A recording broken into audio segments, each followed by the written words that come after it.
Welcome to our guide on Brazilian waxing. Let's dive into everything you need to know about achieving smooth, hair-free skin.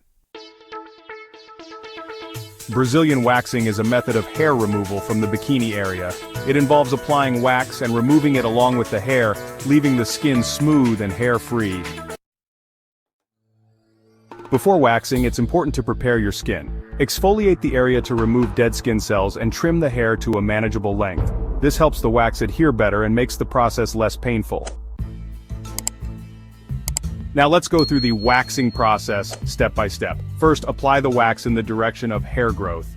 Next, place the strip over the wax and press down firmly. Finally, hold the skin taut and pull the strip off quickly in the opposite direction of hair growth. Remember to be gentle and take your time to avoid irritation. After waxing, soothe your skin with oils or creams. This helps to reduce redness and irritation. Thanks for watching. If you found this video helpful, please like, comment, and subscribe for more beauty tips.